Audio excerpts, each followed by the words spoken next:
All the way right. Get ready for America's #1 funny man. What? Hey. Make some noise. Ladies and gentlemen, from LA to New York, Chicago to Mississippi, let's give it up for America's #1 funny man, Rodney.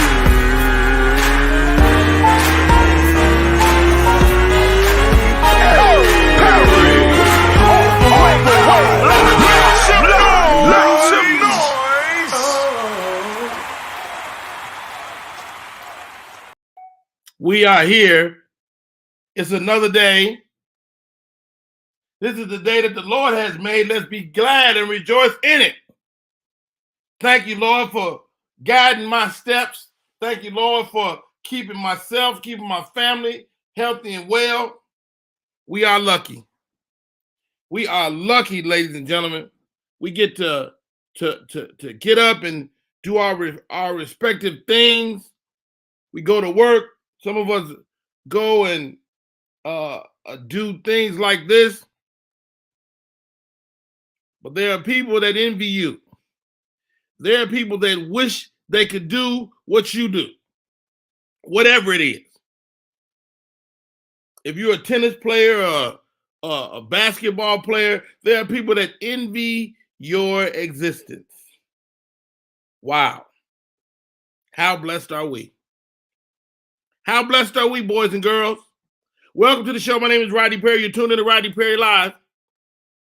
God, Hop Good. Welcome, boy. God has blessed us, Hop Good.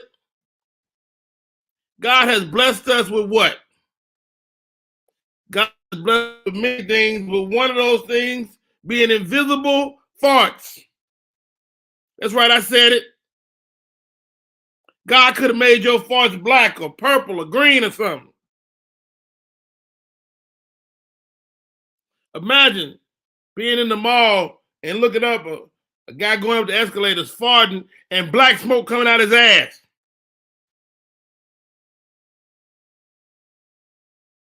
How good our God is. You'll be looking at him going, that's one stanky ass dude. Because God saw fit not to do that, then we get to marvel and wonder who put it. Welcome to the show. Let's rock like we all do. My co-hosts are with me, locked in.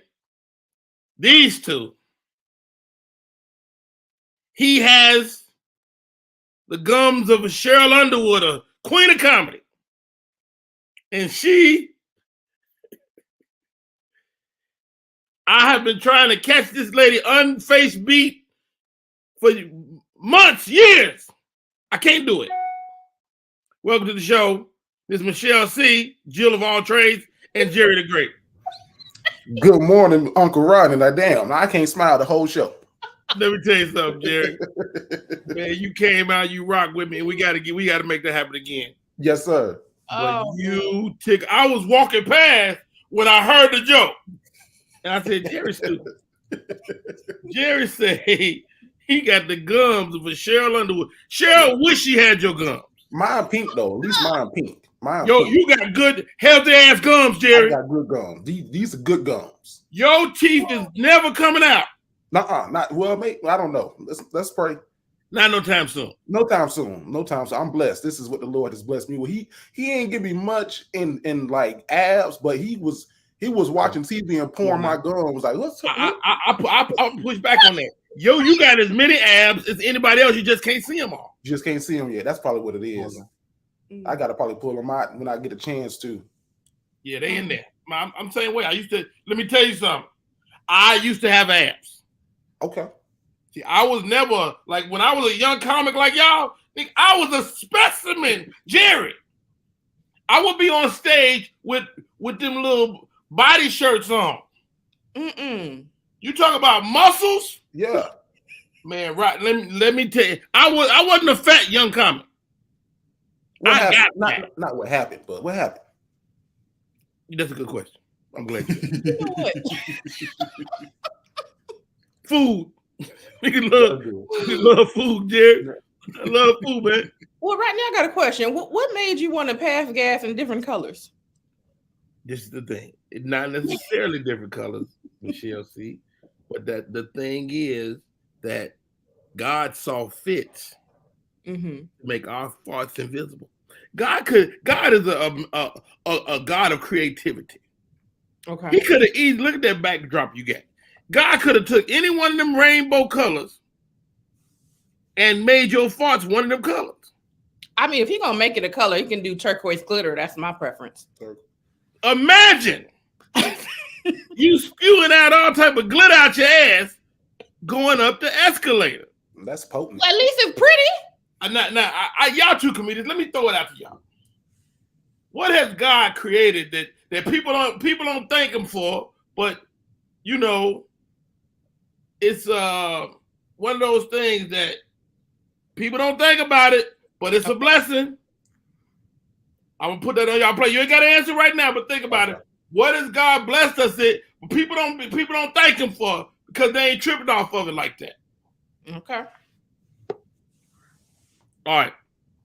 Jerry the Great is in the building. Jerry. Yes, sir. Thank you for having me again. We up before the Lord. The Lord, I woke up this morning, the Lord said, "What are you gonna lay down?" So I had to get lay back down. Okay. First of all, your haberdashery is incredible. That your sweater game is nothing short of amazing. Tell me this, Jay. You're a married man, a young married man. How is married life, man? How are you?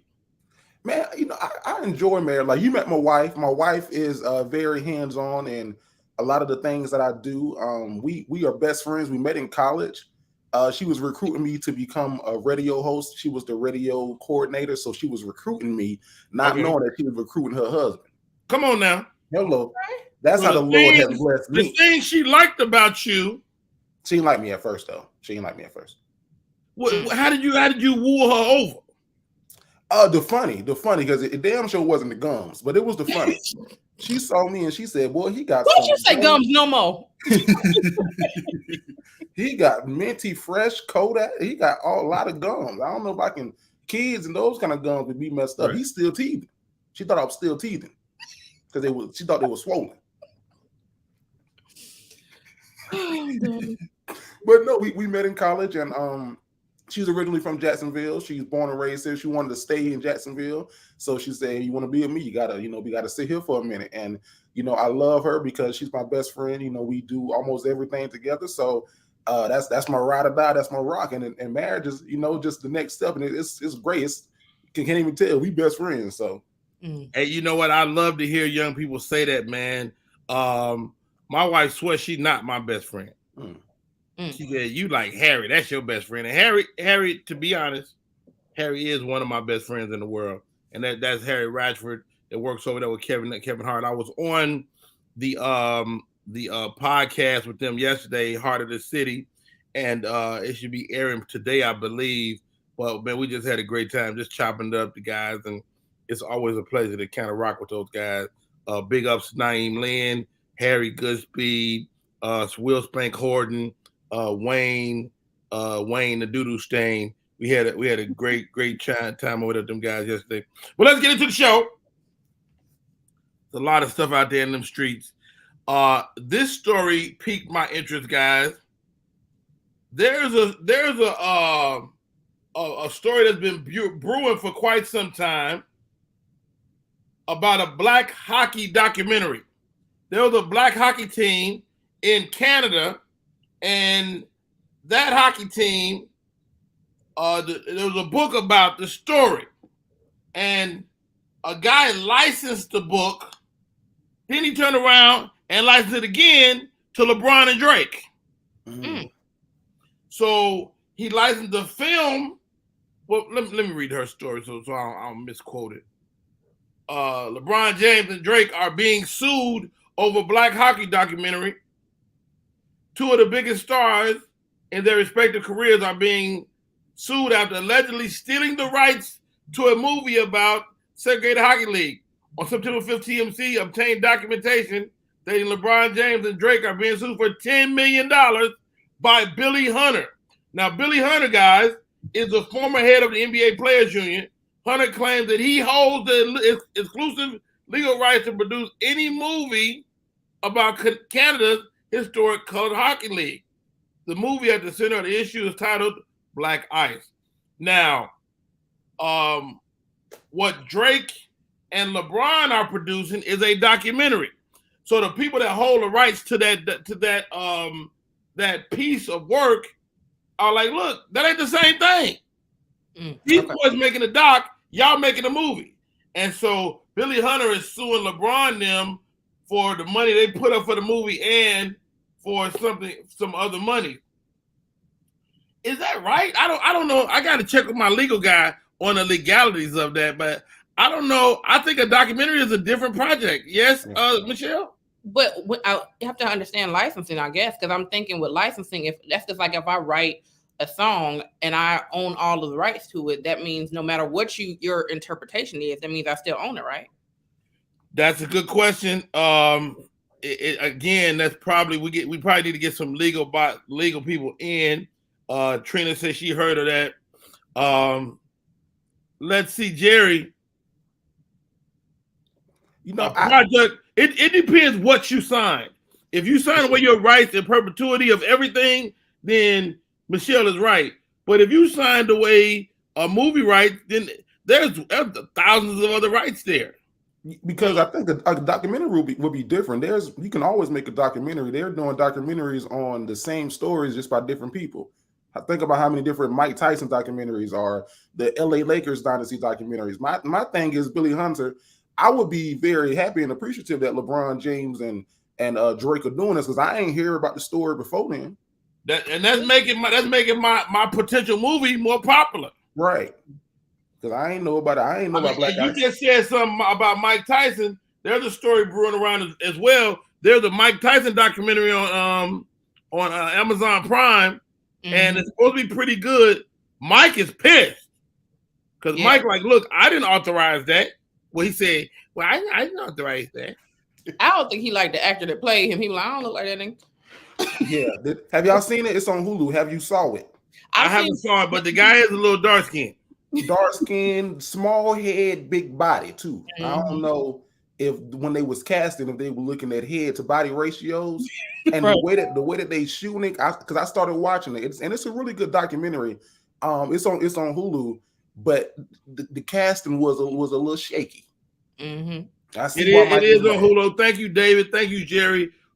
I don't know what I be watching. I don't know if I'm on Hulu, Amazon. Right, because some of these platforms are like they catch all. Amazon to catch everything on it. And you be like, gotta know that you got Amazon for real. Because I didn't know I had it for 6 months. I was paying for Prime, didn't know I had it. Oh, let me tell you something. You probably got Amazon. I don't remember when I signed up for Amazon, but I did. I'll tell you what I think I did. I bought my daughters a Kindle. Yep. And Kindle signed me up for Amazon Prime. I've been a Prime member for 1,000 years. I do it every other month. I be ordering regular shit. I ordered this. Can y'all see? This is what I use to keep my head shaved. I ordered all kind of regular. I bought this yesterday for my phone. I just if I think about it, it's on the way to the house. Right. I got a helicopter seat coming in about 2 weeks. They Yo, have y'all seen Top Gun? Speaking of movies. I have not. My friend was just talking about how it was so good. The new one. First of all, I watched the original Top Gun.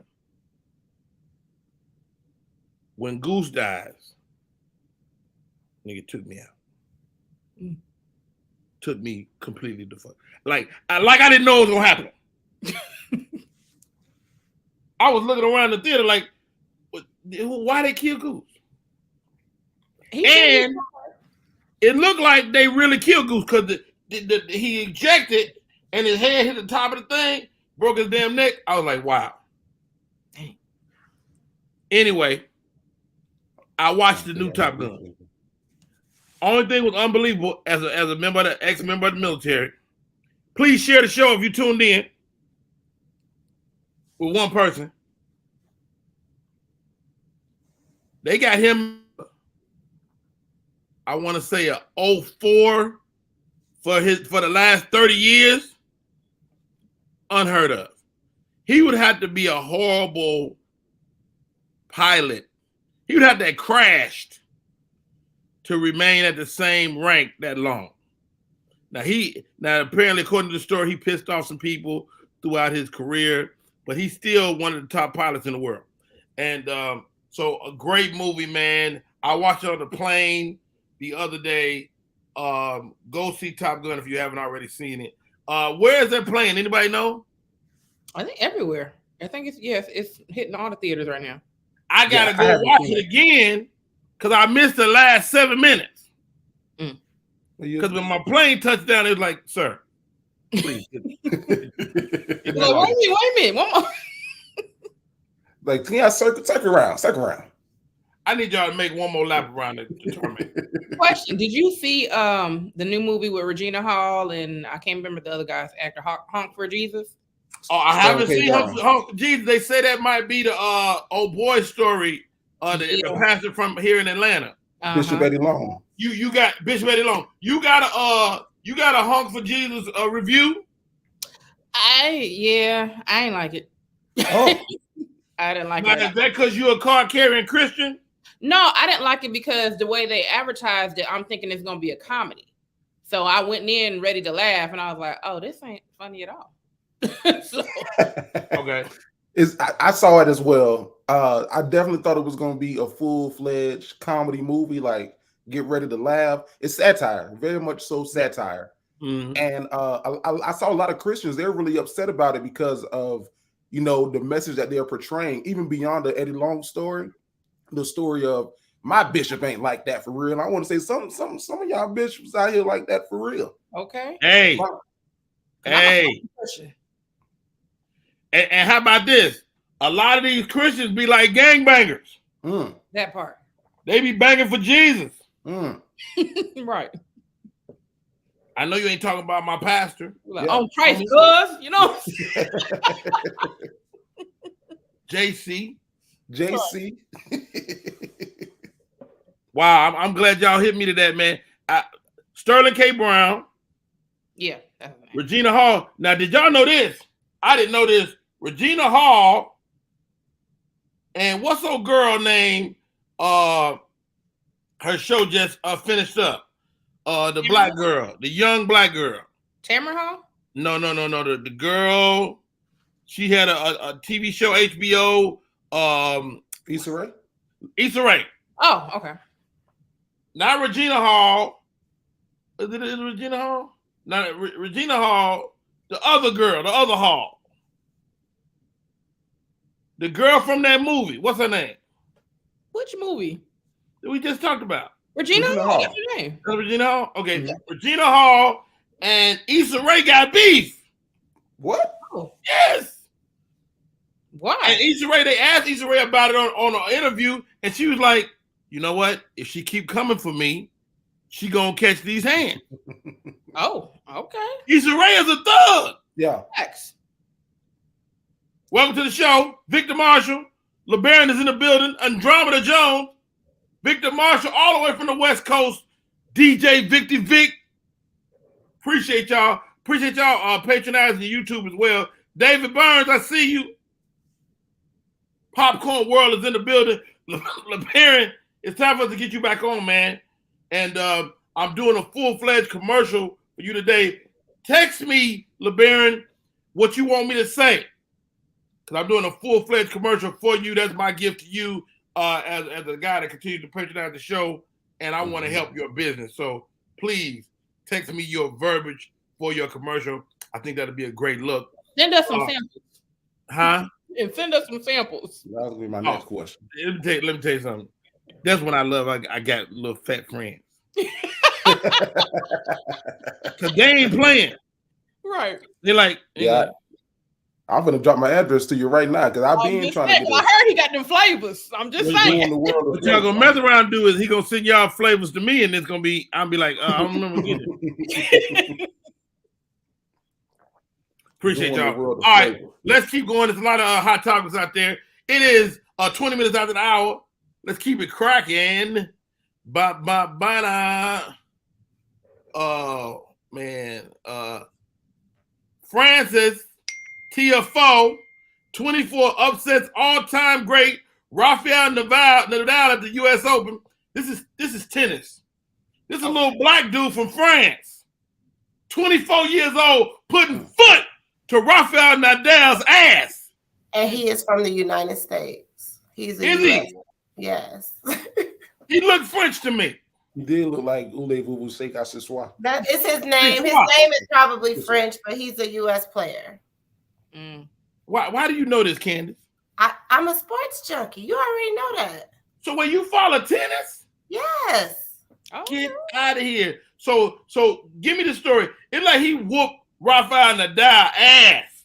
Well, he did. 6'4", 6'4", 6'3".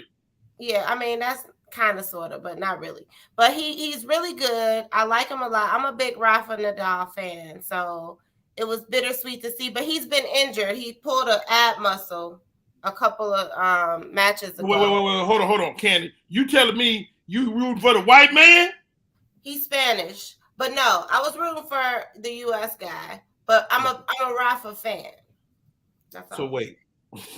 I like the way she corrected me. He's Spanish. He's Spanish.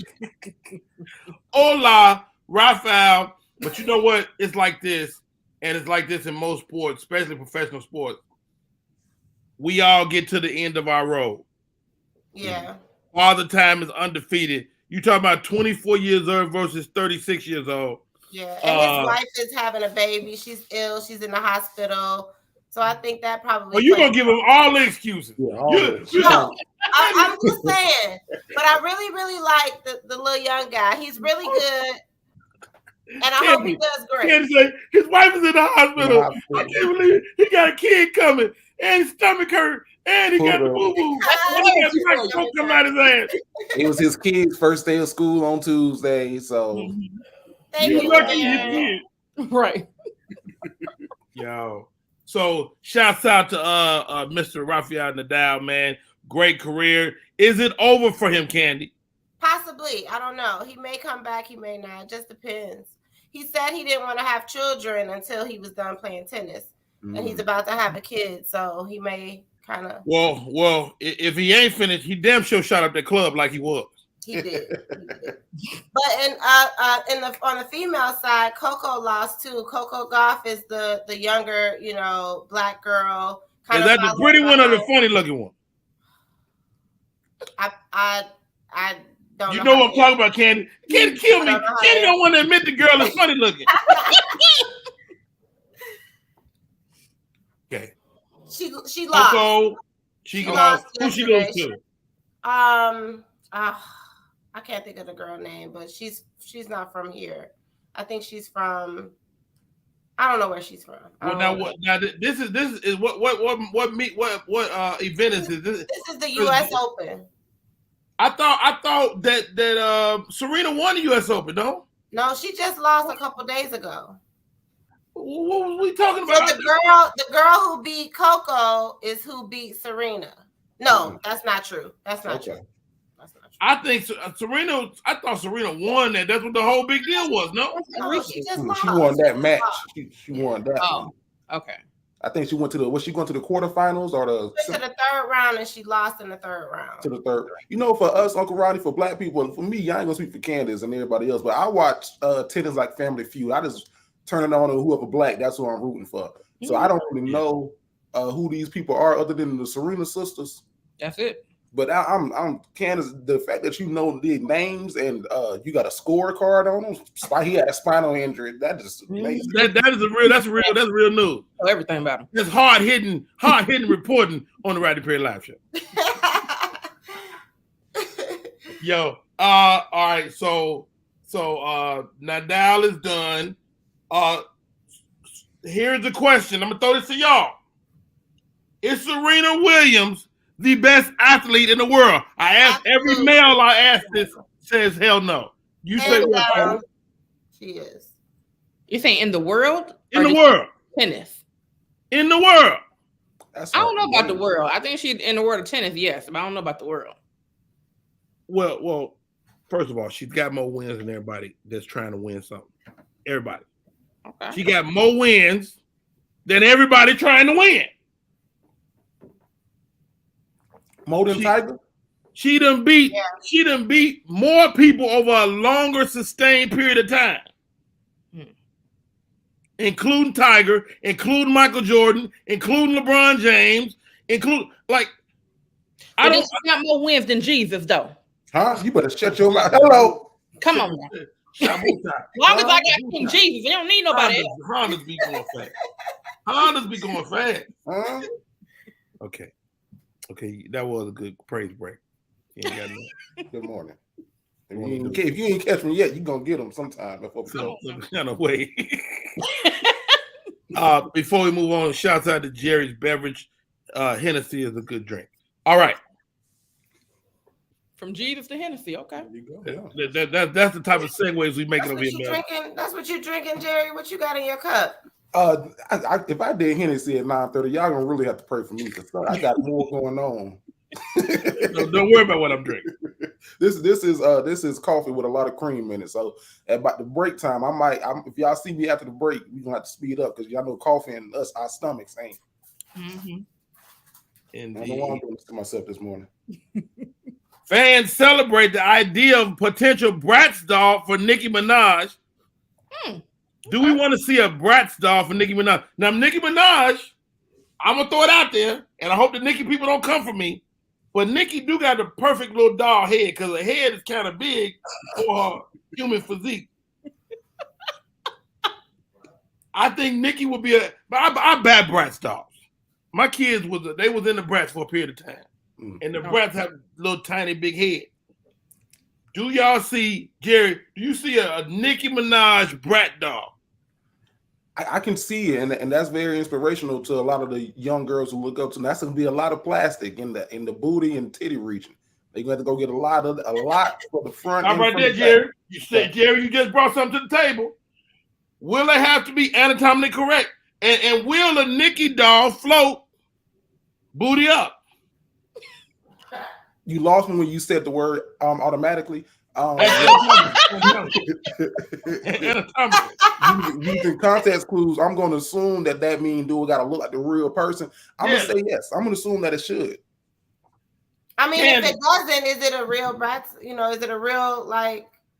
It just got to be close. As a kid, as a child, you don't need the booty to be perfect. I think it's a good marketing strategy because you can have all the accessories, all the different wigs, all the different stuff that she come with. That's money on money. David Burns is in the building. Ro, I see you. Jeanette Rochelle. Michelle says she liked the marketing ploy. And do you give the Brat doll Nicki Minaj's old booty? The old booty or the old booty? See, another accessory. You can have detachable booties. Which what year do you want? What booty you want? I want the original. Yep. Wow. And she matter of fact, and then she can have the little soundtrack started from the bottom. I'm gonna patent this doll because this is a new thing. Detachable body parts. Come on now. And you can have your own work done. You get your own BBL. Yeah. You can get a BBL doll. Uncle Rod, you might be on to something with that one. I'm an idea man, Jerry. I'm an idea man. I never did that one yet. A BBL doll. Now, I don't know if y'all heard about this. The BBL is kind of fading. A lot of women that was getting the BBLs last year, the year before, they ain't getting the BBL no more. You know what's taking over for the BBL? What? Penis enlargements. Oh yeah. I've been joking about this candy for what? I'm so sick of y'all and trying to get bigger wee-wees. No. Candy, I said this 5 years ago. Is it still called a BBL when the men do, or is it a DBL? I don't know what it's called. Okay. I don't know what it's called. Hey, it might be new tip. I don't know what they call it. One of the issues with the surgery when they was even thinking about it, conceptualizing it, is you can't guarantee it's gonna work. Mm-hmm. You feel me? What's the percentage? Like the risk? What's the? I don't know what the risk factor is, but I know that it's factorized. Mm. All right, guys. That's with anything, right? That's with any surgery. They always tell No, you it's potentially die. No, but this ain't gonna kill you, but it might leave you with no feeling. That's damn near killing me. That's horrible. Yeah, like you don't know when you gotta pee and Take you out, huh, Jerry? Hey, I'm gonna tell you this. I would gladly have a numb penis if I could make it enough foot long. What good is it? Yeah, I couldn't look at it and tell stories. Like I want to be like the Paul Bunyan of penis. But what if you can't feel nothing? Like you don't know when you got to use the bathroom. You don't know if somebody burning you. You don't know nothing. I'm gonna pee on myself a little bit sometimes. Listen, I don't even like teeth on mine, so you damn sure ain't gonna put no scalpel by it. You know what? Well said. Hey, my name is Rodney Perry. You're tuning in to Rodney Perry Live. My co-host today, Jerry the Great, Michelle C. Candace is in the cut producing us, getting us through the cavalcade of comedy and whatnot. My ghost. Do we have a ghost? Who is that? All right. My guest for the day. We call him Dex, but he's up 911 Terror. We come back. We're going to talk about him. Get your questions together. Dex is connected. You understand me? Okay. And Dex got one of his fly-ass hats on. His shirt. And this is the crazy part. Dex knew I was going to say that. Yeah. Did he? He did. It's Rodney Perry. You're tuning in to Rodney Perry Live. If you want to get your horoscope read, if you got questions about people from the great beyond, we'll be right back with my man Dex. Hey Dex, thank you for coming on today. My name is Rodney Perry. You're tuning in to Rodney Perry Live. We'll be right back. Oh, it's about to get crazy.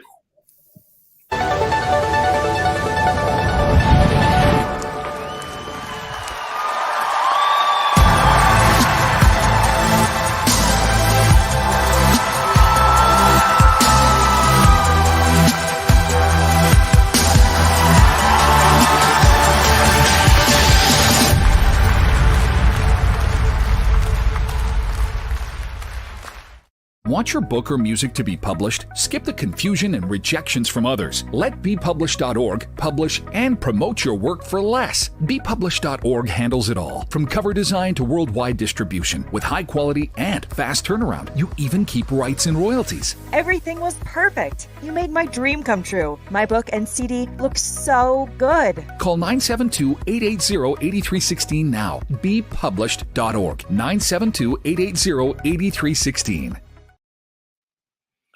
I am back. My name is Rodney Perry. You're tuned in to Rodney Perry Live. We're here every day, and we cannot do this without you. Thank you to my audience. David Burns, LeBaron, Miss Michelle C. is on the show and in the show.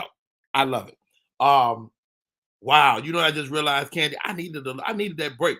We took a few days off. We ran some commercials. I was traveling and whatnot, but I feel energized, man. I feel like this show is about to take off. Welcome our guest, one of our first guests, and he is growing. We are growing. Welcome to the show, Mr. Dexter, and he's at Love 911 Terrell. What's up, Dex? How are you, bro? Good morning. Good morning. It's really good to be here. Long time no see. Hey, man, thank you for coming in. Now, what you got? Is that a rap? It's a head wrap. Yeah. Yeah, you took it to another level. You like every time you come on, you like you about to motherfucker blink up out of this bitch. Really?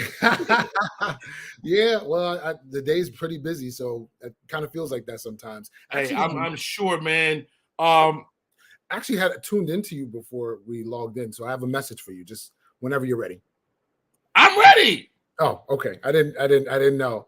You know, I don't know if you're moving items or moving things around, or if this is like a fitness thing, but I saw some kind of you were holding your back. I don't know if you have a tendency toward any low back pain or any joint issues. I did have some like a little thing. I feel like I'm coming out of it. So let me tell you what happened, D. Yeah. I joined a gym. Okay. The first day I joined the gym, I hurt my back. Yeah, that's what I saw. Thank you. I hurt my back, and I'm like, so I hurt my back. That's 3 weeks. Yeah, easy. All right. 3 weeks, lower back pain. It was horrible. Then I'm on stage and I hit my elbow, my right elbow. Boom. That's another 2.5 weeks. So I feel like my body is finally healed and I can really begin to kind of work on my physique and get it where I want it to be. Yeah, I think that's one of the beautiful things, and you just said it, you can heal your body. Like one of the biggest things with injuries, especially muscle injuries, is that they heal themselves. We just have to get out the way. So I'm glad you're feeling better, but I saw that you were in some pain before you even logged in, and I said, we have to talk. We have to talk about that. Yeah. I'm really, I feel like I'm on the other side of it, but I've learned this about myself, D. You got to get rest. You do. I got to get rest. Like I'm prone to overwork, and that rest matters for me personally. I can't speak to everybody else, but I'm right there. I feel you because I injured my back, which was interesting, and I was out for 4 weeks on bed rest. And it pain really teaches us, most physical or emotional pain really teaches us what we need, and it oftentimes is inconvenient, but it teaches us what we perhaps weren't giving ourselves. Yeah, and then that's where the transformation lies. So I'm glad to see you up and mobile again. Dude, I feel great. And I was telling Candy, I was like, yo, I even like, when you're in the business of helping people, and I know people don't look at comics that way, but we do take a lot on us. And you got to stay strong so you can shoulder the weight. I'm sure you shoulder a lot of weight of people on you. Yeah. His name is Dexter Kendrick, D.AC. What are those credentials, D? I'm also a doctor of acupuncture and spiritual 5-element Chinese medicine. So, just acupuncture, doctor of acupuncture, Chinese medicine. Get out of here. So, do they go hand in hand? Like, are you seeing something that everybody don't see when you're doing acupuncture? Patients often see things that they otherwise wouldn't have seen after they receive acupuncture. I would say that we each person is a needle. So a lot of people think acupuncture is just needles. We're treating the spirit because all of our bodies are connected to the spirit. Okay. So the work that I do treats the spirit. For example, somebody like yourself gets an injury and is out for 4 weeks. Well, we know that the body has to heal itself, but where's your spirit during that time when you can't move? Are you coming into alignment with that, or are you in a struggle with trying to make the pain go away and trying to move the way you were moving before? That elongates our pain. So treating the spirit is saying, what can I do from bed? And that's what I had to ask myself 4 weeks ago. What can I do from bed rest? Because that's what my body needs. And so making sure our spirit and our body stay in alignment, I would say it all falls under the same umbrella. Let me ask you this, Dexter. Who heals the healer? Ooh. that was deep. That took me back a little bit. Who heals the healer? I would say I would have to say spirit, honestly. A lot of the work that I do is spirit work, even when I'm, placing hands on people's bodies or needles or whatever tools we're using. Spirit heals, nature heals. Many times listening heals. So many different things heal. Pain is a really powerful and fast-acting healing presence, honestly. So all these things are reflections of God, I would say. And therefore, we're still not getting away from the spirit conversation. Right. The reason I asked that is as I was going through that pain, I'm glad you brought it up. I just occurred to me, like, I'm there for a lot of people. You know what I mean? Just in general. And it occurred to me, like, who do I tell my bullshit to? Who gonna listen to me? And I realized it's probably the same 4 or 5 people that's always been there, But if you have lost one of those people, you kind of feel at a loss. Do you see that people have? Do those people that you lose replace themselves with other people? That is, I would say that our support networks are a renewable resource, just like water is a renewable resource, just like plants are renewable resources. So if we lose somebody that's a part of our support network, it creates a space for a new chapter, and always new characters, new actors, and the play of our lives always come in. Our support network is one of the 4 legs of the healing stool. There's 4 legs to it. Our support network is one of them. So spirit is not setting you up just to play you. And that's been a part of my prayer closet the last 6 weeks. I don't know anybody else who might need to use that mantra, but use it if you need it. God is really literally not taking you somewhere to abandon you. You can look at, even the Israelites after Moses, rescued them from Egypt. Wow. You know the Christian mythology. They were stuck for 40 days. It was because they had to figure out who they were. And once they figured out who they were, they had a place to go. So, yeah. Wow. He's at Love 911 Tarot.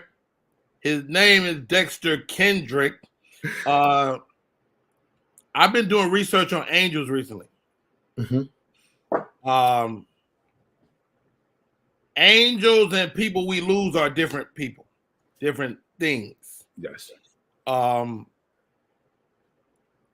You with a link, well, what you have a link to, and we've talked about this before.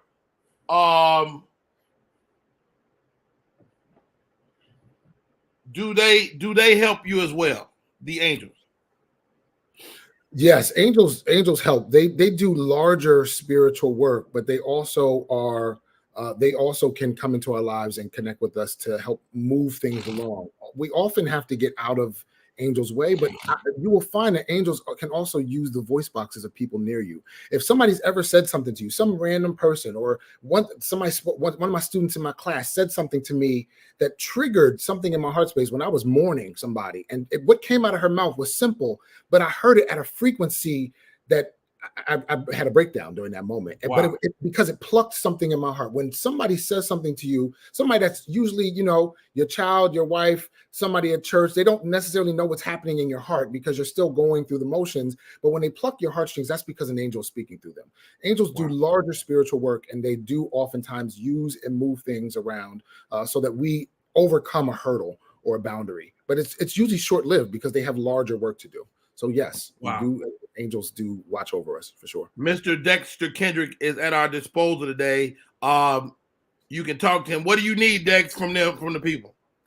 Sure. If anybody has any question, just if you have a direct specific question, go ahead and ask it about a situation. Please include your birthday.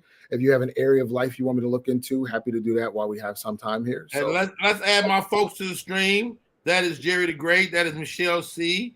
Candace, welcome. Good morning. Hey, it's good to see you. Hi, good morning. Nice to finally meet you. Candace has got a mimosa. I guess the first question is she gonna get drunk today? Probably just a little buzz. Michelle, you got anything for Dexter? Yes. What does my career look like in the next 2 years? Good morning. Good morning. There's a lot of movement showing up for you starting in March of next year. My goodness, you're going to be flying, living out of a suitcase. I think that's part of a desire of yours to move more. Have you been wanting to move around more? There's a lot of movement happening after March. Vacation, more or less, but yeah. Okay. Yeah, well, vacation is movement, but what happens when we're on vacation is we're in a different space, and so we think differently, and we also receive and channel differently. So there's a project coming out of you as well. It's in written form in some way. So I don't know if this is a screenplay or if this is a book. But there's some kind of writing. Do you typically write? Or does it just sound like it's new for you? No, I'm a writer. Yeah. So once again, we give birth to something every time we travel, because when we travel, we're pulled out of our comfort zone, and then we are more open to receive. When we're in our day-to-day space, it can go dull a little bit. A lot of people get writer's block when they try to write at home or when they try to produce from home. I oftentimes have to work from a library. I need fresh space. So, wow, that's very true for me. I really, when I'm out of my space, I tend to be a little more creative. That's very interesting. Yeah, isn't that interesting? Jerry, the great, fabulous comedian. You got any questions for Love 911 Tarot? Good morning, Dr. Dex. So I guess my question would be, I'm trying to navigate this career professionally and also my dreams and my passions. Is there anything happening, movement in that? Do I need to let go of one or give more to the other? Yeah, you're going to be. It looks like you're in the process of. Oh, I don't know where everybody's camera went. It looks like. Oh, there we go. Yeah, I just put you full face. We go. It looks like you're in the process of what's the word I want to say? Of studying something. It's like you're learning something to get better at your craft. That happens all the way through September 25th. It looks like you're coming across different things and trying to line up with people who can school you. You're also changing your associate network and your support network. Looks like you're beginning to hold things closer to your chest. Like you don't want everybody to hear some of your plans. Honestly, we have to compartmentalize who belongs in certain conversations, right? People who are becoming financially literate are really the only people we should be talking to about our financial plans, and people who are also have business to do that take it seriously are the people we should be sharing those dialogues with, because if fear creeps in, it really has demolished a number of people's vocational careers. And that's something you seem to be guarding very strongly all the way through April. When is your birthday? September 21. All right, perfect. September 21st. So that is Virgo on the cusp of Libra. The retrograde happening on September 9th. You'll notice from September 9th, which is Saturday or Friday, all the way through October 2nd, there's something new coming from you. It's a project. There's a new project coming up. Look around the 25th when the sun is amplified by Mercury. Amplified, yeah. Other way around. Thank you. All right, Yeah, I got one more question for you. Okay, go ahead. So just as because I hear a lot of the spirit in what you're saying as well. Do you get sometimes pushback from Christians from the work that you do, and how do you blend those two to make, I guess, Christians feel comfortable in what you do? Yeah. So, one of the things I don't do is argue with people about their philosophical beliefs. I would say that spirituality is a larger field than religion. I'll meet anybody who wants to talk to me there in that large field, right? Which means you can take whatever back to your cloistered community, or you can keep it to yourself. The conversations I have with people are for individuals. They're not for congregations. I'm not talking to people who have to share the same mind. You have your own path to walk. I'm talking about your path, and you get to decide whether other people have a say over how you live your life, or whether you have a right to acknowledge your truth. So I step outside of a lot of that, and it's not sidestepping it. It's just I find it's a waste of time to argue with somebody's beliefs.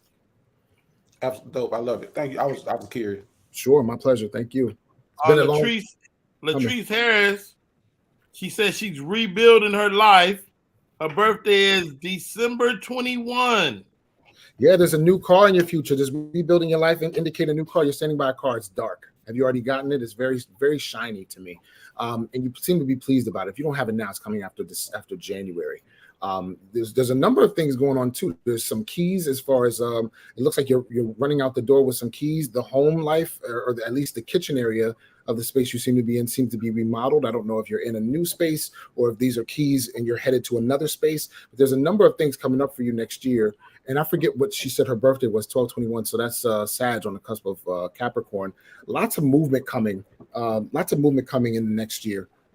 You'll notice a lot of different planning happening this weekend when the full moon is in Pisces, because it's going to be asking you about home, which makes sense why I saw the house keys. So let us know if that's has already shown up, or if you already see the calendar moving forward. You do have the gift of foresight. So anything that's really? Usually, absolutely. That's one of the natural life themes and gifts of Sagittarius, to be able to see the future. Clairvoyance. Get out of here. That's dope as hell that you just like, you got that. You got the gift. Candy, do you have anything for Dexter? Nope. Okay. I'm just gonna take my life one day at a time. Absolutely. Whatever happens, happens. Absolutely. Absolutely. I'm the same way, except in certain instances, for sure. Alfreda Jackson. Hey, my brother. My birthday is June 28, 19. God damn, Alfreda. You ain't got to do it like that. I'm joking. Don't do Alfreda like that. I'm joking, Alfreda.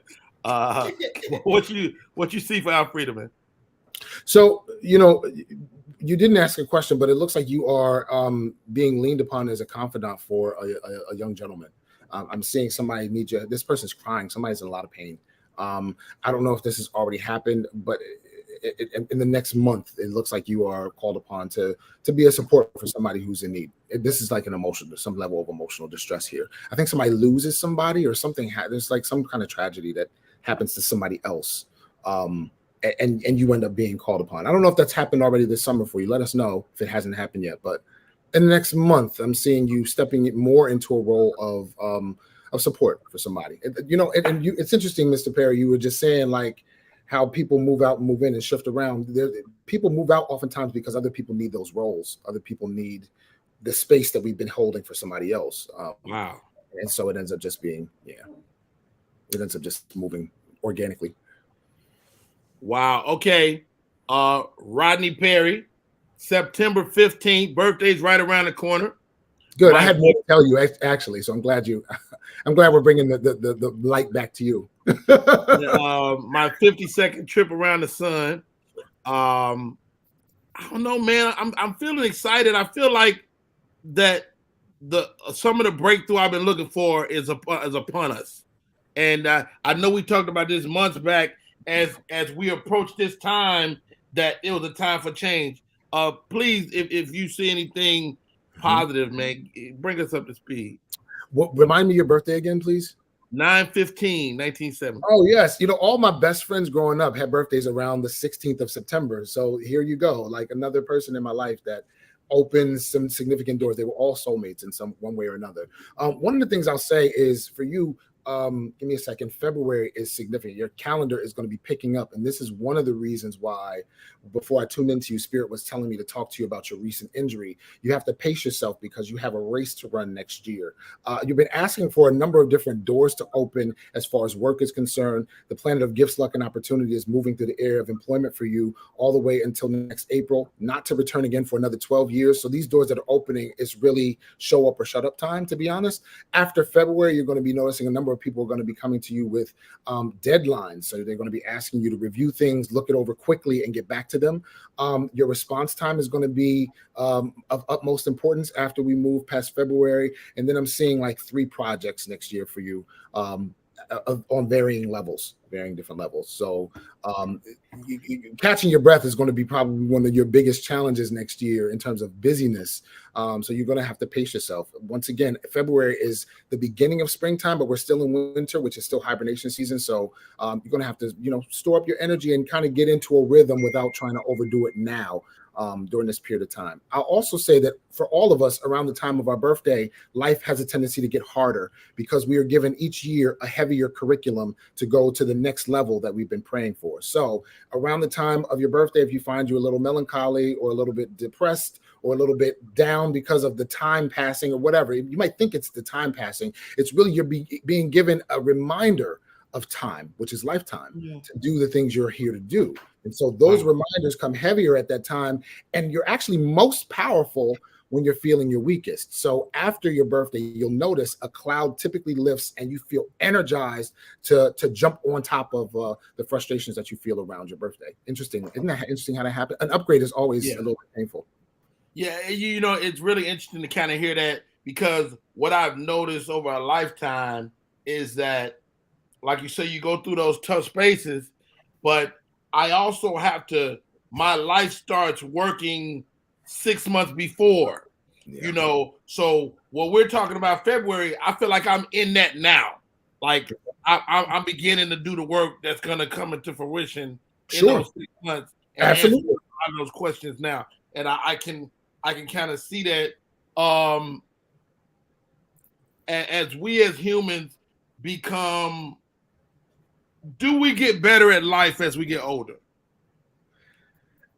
We get to say, just like, when we cross over, we get to decide how we judged how well we did our curriculum. If we look at our lifetime as a class, right? Each person has a class, and we get to decide whether we pass or not. You know what I mean? So we get to say whether we're getting better. I would say every day you wake up is a guaranteed getting better because you made it. And so if we are talking just in terms of survival, which this year and next year is bringing up for a number of us. If we take a look at water crises, this is a water year in Chinese medicine, in Chinese astrology. If we look at water crises, we look at reproductive rights and issues like that. These are all dialogues around survival and generational trauma. And it's time for us to begin asking ourselves, what are we doing when we get out of bed? Now, Dix, we as humans put a lot of stock into survival because we don't know about the other side. Is the other side dope as hell and we just don't know? Yeah, most people, everybody dies. Not everybody necessarily crosses over. We have free will to even choose not to go back to heaven if we feel too attached to this lifetime, or if sometimes if spirits are thrown out of a body through a car crash or something sudden, they can have a challenge adjusting to not being in a body for a minute. And everybody has the opportunity to go to heaven. But one of the things that your question was, can you remind me your question again? I'm sorry. I wanted to preface it. I forgot to. Damn. I forgot to. Apologies. I'm streaming, so you say something and trigger something, and I just hop on it. I apologize. Okay, no. Okay. Was. Oh yes, a number of people I've tuned into that have crossed over. My auntie, who actually passed the week after Easter, it was like a big party. She was also a partier. So we typically find heaven to look like what we think it will look like, or the things that bring us joy here on this planet. If it's musical, or if it's a party energy, or if it's a relaxed energy, if we envision, heaven being full of mansions, we can have that vision even on the other side. So we really get to create our experience. Most people, when they cross over, though, go back to some familiar space, a school, a childhood home, the babysitter's house. A number of people find themselves there first. Why? Because it reduces the shock. Being out. Is that part of the reason why, like, when people get old, a lot of older people, when they start to see like their grandchildren and children, they start to see like their old siblings or their because the veil is very thin. Heaven is not on another planet. Heaven is actually another vibration superimposed right here on this plane. So heaven is not far away. It's not an outer space. Wow. It's a super. You just don't see it with these eyes. We had another question come in. Okay. January 123. My daughter is planning her wedding. Okay, you can go ahead. You read it. Do you see her going through with it? Her birthday is 5/6. Yes, but she seems to be irritated a lot. Sometimes when we create something like an event or something like that, and things start to not look perfectly. I used to do this when I was younger. I still kind of do it with projects, or if I'm cooking something. If it starts not to look like I want it to look, I start to get discouraged. I see she ends up getting discouraged, but she does end up going through with it. There's some things that kind of timelines that shift, or things falling through, etc. She starts to get a little bit discouraged. But you can, encourage her that why are we getting married, right? Is the marriage the ceremony, or is the marriage something larger? So as you move through it, I think you will have to just kind of support her. And I'll say this, Janet Rochelle. It's a huge expense, and they can share their love without the expense if they want to, And you as the elder can pass that type of information, I believe. What is that? La nah. July 23rd. Anything I need to know. That's it. Just whatever. Big as hell. Right. Very, very general. Give me a second. If you live with somebody, they seem to be moving next year. And for whatever reason, this seems to be significant, because I don't know that that's something that you want to hear.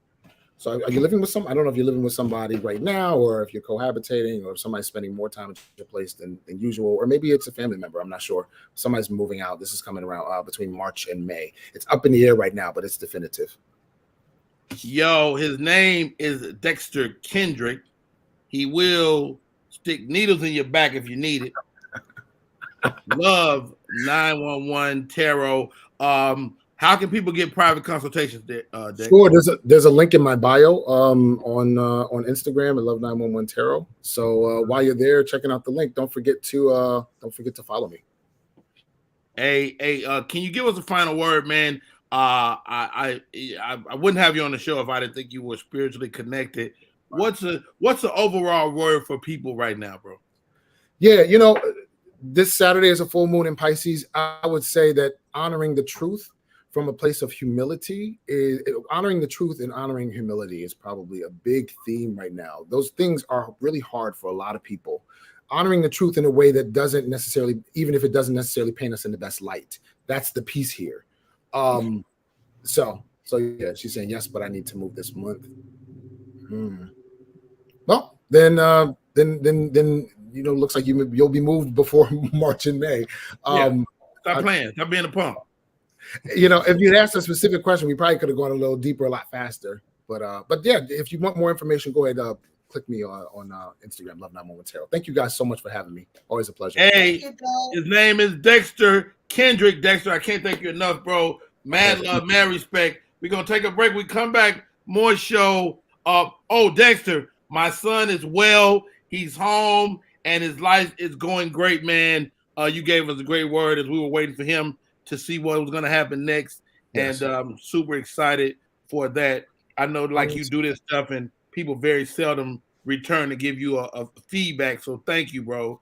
Awesome. Thank you so much. He's home, and he is doing really well. My name is Rodney Perry. You're tuned in to Rodney Perry Live. OMG.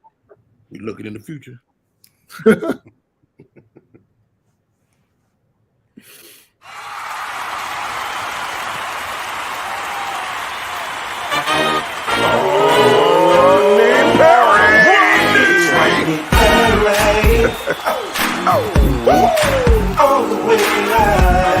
Get ready for America's #1 funny man.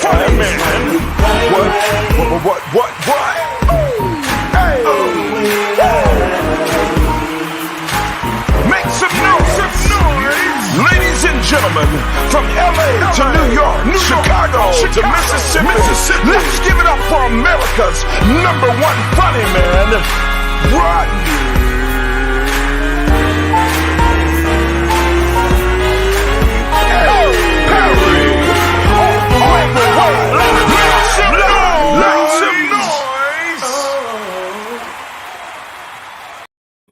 What up, party people? It's your boy Rodney Perry. I am back in full effect. We're into the second hour of the show. I don't know if my co-host or my producer is well versed in this. Well, I know Candy ain't. I know Candy ain't. I know Candy ain't gonna be able to answer the next question. I use Apple products, iPads, laptops. You petty.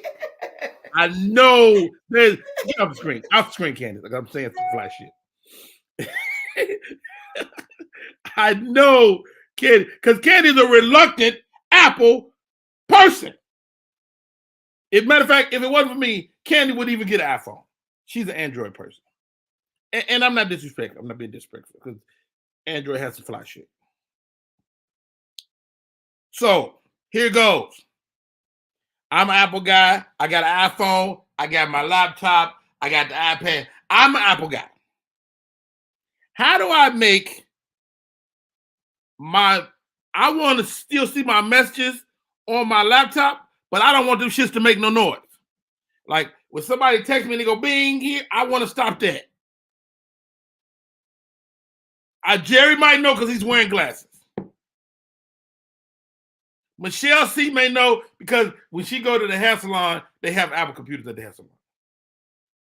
I don't know how it works. My co-host, welcome back. Michelle C, Jerry the Great. How can I stop my computer from reacting? I still wanted to do it, but I don't want to hear it. Ding.